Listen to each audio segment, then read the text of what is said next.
અને વિરાજમાન થયેલા દાદા એમનો ઇતિહાસ એમ કહે છે કે કોઈ ગમે તેવું વ્યક્તિ અહીંયા રડતું આવ્યું હોય અને હસતું ગયું હોય એવું છેલ્લા 40-42 વર્ષથી આ કાર્ય અહીંયા થયું છે.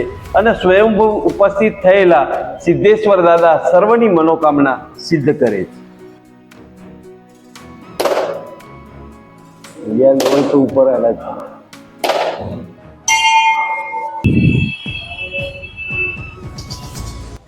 નમસ્કાર દર્શક મિત્રો, બિહાઇન્ડ ધ સક્સેસમાં આપનું સ્વાગત છે. આજે આપણે આવ્યા છીએ અમદાવાદના ઈસનપુર વિસ્તારમાં. ઈસનપુર વિસ્તારની અંદર આવેલા સિદ્ધેશ્વર મહાદેવના મંદિરના દર્શને. આ સિદ્ધેશ્વર મહાદેવ મંદિર કેટલા વર્ષ જૂનું છે, અહીંયા ઇતિહાસ કેટલા વર્ષ જૂનો છે, સાથે જ અહીંયા કઈ કઈ મનોકામના માનતા રાખવામાં આવે છે, તમામ વસ્તુ તમને જણાવવાનું છું.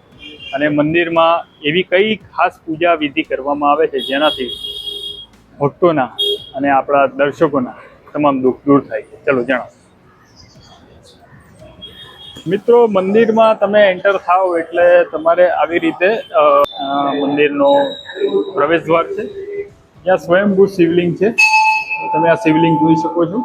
ત્યાં દાદાને અભિષેક સતત થતો હોય છે. આ શિવલિંગ છે, સ્વયંભૂ શિવલિંગ. અને ભક્તો અહીંયા દાદાને બીલીપત્ર અને વગેરે અર્પણ કરતા હોય છે. મંદિરની અંદર માતા પાર્વતીનો પણ વાસ છે, એ પણ તમે આ જોઈ શકો છો. માતા પાર્વતીની અહીંયા મૂર્તિ અને મંદિરની અંદર ભક્તો અભિષેક કરતા હોય છે, સાથે પૂજાનું અર્ચન કરતા હોય છે. મંદિરે દર્શને આવતા ભક્તો શિવ ચાલીસાનું પણ પઠન કરતા હોય છે. મંદિરની પરિસરની અંદર લગાવવામાં આવેલી શિવ ચાલીસા વાંચન કરતા હોય છે, સાથે જ માળા વિશેષ પૂજાનું અર્ચન પણ કરતા હોય છે. વૃદ્ધો, વડીલો સૌ કોઈ અહીંયા આવતા હોય છે. સોમવારના દિવસે એવું કહેવાય છે કે અહીંયા અતિશય ભીડ હોય છે. તો મંદિર પરિસર બતાવું તો મંદિર પરિસરની અંદર અહીંયા આવી રીતે ફરવાનું રહે છે, જે આપણે એક ચક્કર મારતા હોઈએ છીએ. અહીંયા આખું આ મંદિર પરિસર છે. તમે અહીંયા જુઓ, મંદિર પરિસરની અંદર વિશાળ એવું મંદિર છે, ત્યાં એક ચક્કર લોકો લગાવતા હોય છે. આ મંદિર પરિસરનો આખું તમને નજારો બતાવી રહ્યો છું. શ્રી સિદ્ધેશ્વર ચેરિટેબલ ટ્રસ્ટ દ્વારા મિત્રો આ મંદિર ચાલે છે, જ્યાં આગળ 12 જ્યોતિર્લિંગના પણ તમને અલગ અલગ દર્શન જોવા મળશે. મંદિર પરિસરની અંદર જ આ જ્યોતિર્લિંગો લગાવવામાં આવેલા છે, જેમાં વૈદ્યનાથ જ્યોતિર્લિંગ, ભીમાશંકર જ્યોતિર્લિંગ, સોમેશ્વર મહાદેવ, નાગેશ્વર મહાદેવ જે આપણે દ્વારકામાં આવેલું છે, કાશી વિશ્વનાથ અને ત્રંબકેશ્વર, કેદારનાથ, અને આ છેલ્લું છે કૃષ્ણેશ્વર, ઔરંગાબાદ મહારાજ. આ તમામ જ્યોતિર્લિંગો તમને અહીંયા જોવા મળી જશે. મંદિરની અંદર મિત્રો શીતળા માતાનું પણ નાનકડું એવું અહીંયા મંદિર છે, એટલે કોઈને શીતળા માતાની માનતા હોય, બાધા હોય તો અહીંયા આવીને પૂર્ણ કરી શકે છે. તમે મંદિરની અંદર જોઈ શકો છો આ મંદિર, અને બાજુમાં છે બળિયાદેવનું મંદિર. એટલે મહાદેવનું મંદિર હોય ત્યાં અચૂક બળિયાદેવનું મંદિર ને ગણપતિ દાદાનું મંદિર હોય છે. બળિયાદેવનું પણ અહીંયા નાનકડું એવું મંદિર છે, જ્યાં આગળ તમે દર્શન કરીને તમારી માનતા હોય એ પૂર્ણ કરી શકો છો.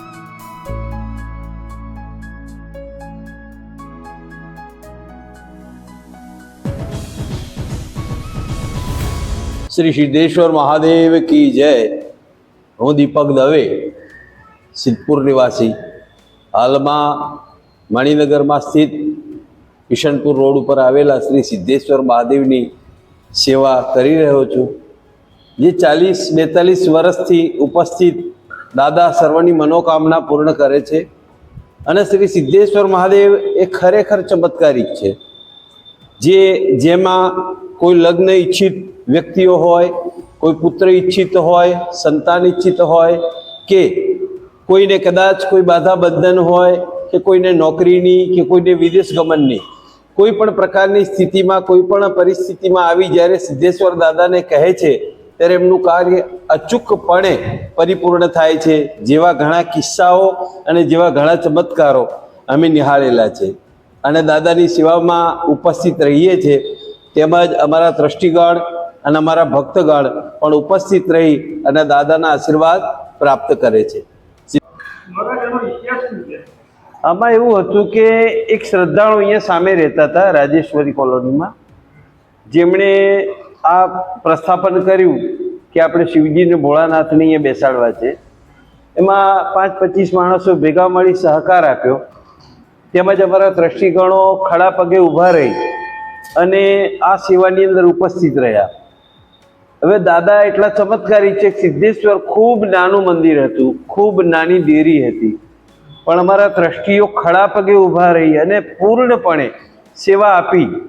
દરેક પ્રકારના સેવાની અંદર ઉપસ્થિત રહ્યા, તનથી, મનથી, ધનથી. અને આ ચમત્કારિક સિદ્ધેશ્વર દાદાને અહીંયા પ્રગટ કર્યા, જેને લોકો સ્વયંભૂ માની રહ્યા છે કે ખૂબ નાનું શિવલિંગ હતું, જે આજે પ્રસ્થાપિત સિદ્ધેશ્વર દાદા તરીકે અહીંયા બેઠેલા છે. અને વિરાજમાન થયેલા દાદા, એમનો ઇતિહાસ એમ કહે છે કે કોઈ ગમે તેવું વ્યક્તિ અહીંયા રડતું આવ્યું હોય અને હસતું ગયું હોય, એવું છેલ્લા 40-42 વર્ષથી આ કાર્ય અહીંયા થયું છે. અને સ્વયંભૂ ઉપસ્થિત થયેલા સિદ્ધેશ્વર દાદા સર્વની મનોકામના સિદ્ધ કરે છે. દાદા માટે ઉપસ્થિત લગભગ સોમવારના દિવસે, આમ તો દરેક વાર દાદાના સરખા છે, પણ સોમવારે ઉપસ્થિતિ ભક્તોની વધારે પડતી હોય છે. એમાં કોઈ તલ ચડાવે છે, કોઈ દુગ્ધ ચડાવે છે, કોઈ પંચામૃત ચડાવે છે, શેરડીનો રસ છે, મધ છે, ઇત્યાદિ સામગ્રી લઈ ઉપસ્થિત રહી અને ભક્તગણો પોતાની શ્રદ્ધા પ્રમાણે, પોતાના વિશ્વાસ પ્રમાણે અને પોતાનું જે કાર્ય સંપન્ન થયું હોય તે પ્રમાણે ભેટ, સોગાદ અને સમર્પણ કરી અને ભગવાનના આ કાર્યને આગળ વધારી રહ્યા છે. કોઈ એવો કિસ્સો યાદ આવે કે જે દાદાનું કાર્ય જોરદાર રીતે પૂર્ણ થયું, એ ભક્તે આવીને તમને કોઈ વાત કરી? હા, એક ભક્તનો ઇતિહાસ મારી પાસે છે, જેમણે વિઝા માટે અપીલ કરેલી અને અવારનવાર આવતા હતા કે મહારાજ વિઝા મૂક્યા છે. પછી મેં કીધું કે ભાઈ, હું તો કર્મકાંડી બ્રાહ્મણ છું, મને તમે કહેશો તો હું તો મારું કર્મ બતાવીશ કે ભાઈ બુધવાર કરો, ગુરુવાર કરો, શનિવાર કરો તમારું કાર્ય. પણ એના કરતાં સિદ્ધેશ્વર દાદાને કહો તો કે દાદા કે એને દાદાની પાસે હું આજે પ્રાર્થના કરું છું અને સંકલ્પ લઉં છું કે દાદા જો મને મારું વિદેશ ગમન થાય તો વિદેશમાં જઈને પાછો આવું ત્યારે દાદાને મારા હાથે હું અભિષેક કરાવરાવું. આવું એમણે સંકલ્પ કર્યો હતો. અને લગભગ 6-1 મહિનામાં એ ભાઈ આવ્યા અને આવીને મને કીધું આજ ગમે તે થાય, આજ અભિષેક મારા તરફથી થશે. અભિષેક કરાવરાવ્યો.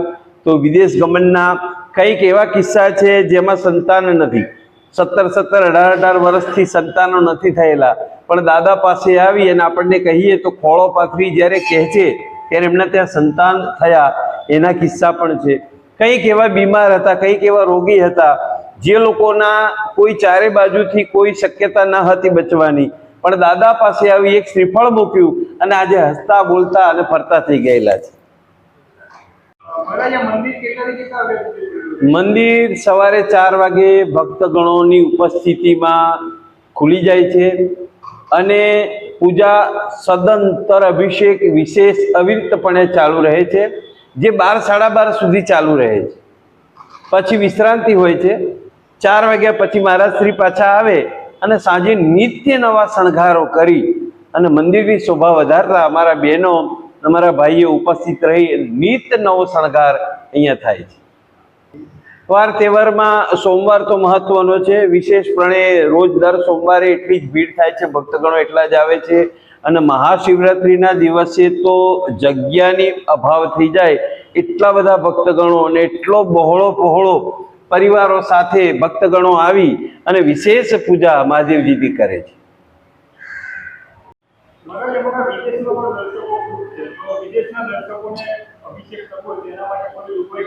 યસ, અહીંયા અમારા રહેતા જે અમારા રાજેશ્વરીમાં આજુબાજુમાં મણિનગરમાં રહેતા જે ભક્તગણો છે, જે હાલમાં વિદેશમાં ઉપસ્થિત છે, અને એવા ભક્તગણો ઓનલાઈન તેના ટેલિફોનિક સુવિધા સાથે અહીંયા અભિષેક કરાવરાવે છે. રાજસિક, માનસિક અભિષેકો અહીંયા થાય છે અને ટેલિફોન દ્વારા પણ અહીંયા કરાવી રહ્યા છીએ. અભિષેક જ્યારે સામેથી વ્યક્તિ એમને કહે કે આજે અમારો અભિષેક છે, તો વિદેશમાં વસતા અમારા શ્રોતાજનો છે કે અમારા જે ભક્તગણો છે એ વિદેશથી પણ અભિષેક કરાવી શકે છે. હા, સંપર્ક નંબરની અંદર 99040 82 323, 99040 82 323. Second number 9998086063.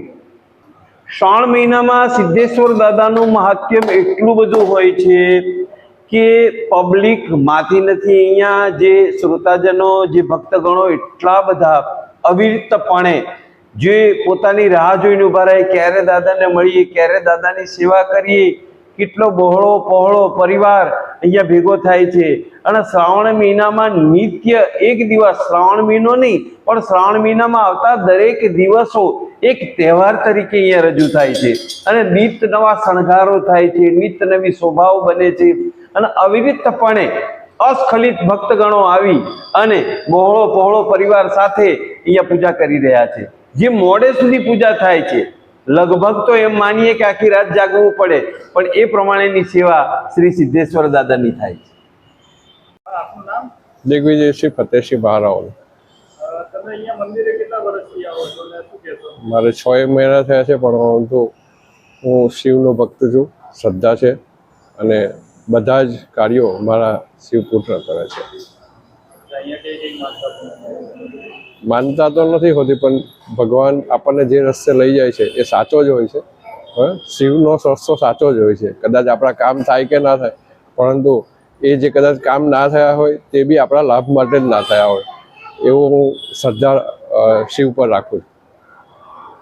उषा राजपूत, जितेंद्र कुमार राजपूत, और मंदिर 40 साल से यहाँ पे आ रहे हैं, और जब नींव पड़ी तब से यहाँ पे हम लोग आते हैं और भजन कीर्तन करते हैं और पूजा पाठ करते हैं.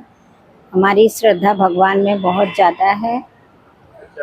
आप जो भी मन्नत रखते हो पूर्ण होती है? हाँ, जो भी पूरा हो जाता है, आस्था है, उसमें विश्वास है भगवान में, और भगवान के ऊपर हमारा बहुत ज़्यादा विश्वास है. ઘરમાં પણ આપણને ફેર પડી છે. આપણે મંદિર આવે તો આપણા છોકરાને પણ ઘણો ફેર પડે. આપણે એ ઘણા છોકરા ના આવે તો પણ ઘરે પૂજા હું કરાવું છું છોકરાને. મહાદેવને રોજ ત્યાં ઘરે જળ પાણીનો અભિષેક કરાવું છું. હું તો ડેઈલી આવું છું. થોડોક તો આપણે ભગવાન માટે ટાઈમ કાઢીએ, સારું લાગે છે, ઘણો ફેર લાગે છે મંદિર આવવાથી. મહાદેવની પૂજા હું ડેઈલી કરું છું. ના બહુ, મેં જ્યારે આવી બહુ મને દુઃખ હતું, પણ અહીંયા આવ્યા પછી બધું દુઃખ મટી ગયું છે. બહુ સરસ રહે છે અને બધા સાથ આપે છે, શૃંગાર કરવા દે છે અહીંયા. અને ટ્રસ્ટીઓ અને મહારાજજીની ખૂબ ખૂબ આભાર છે એના માટે. આ મંદિર વર્ષો પહેલાંનું છે મંદિર, વર્ષો પહેલાં, અને ખૂબ આટલા આટલા ઈશનપુર વિસ્તારમાં ખૂબ પ્રખ્યાત છે. અને ખૂબ શંકરદાદાનું મંદિર સિદ્ધેશ્વર મહાદેવ, અહીં ગાડી ખૂબ એનું મહત્ત્વ છે. અને ધાર્મિક પ્રસંગો તહેવારો ખૂબ ઉજવાય છે. અહીં ગાડી ગોકુળાષ્ટમીની શિવરાત્રિ ખૂબ ઉજવાય છે.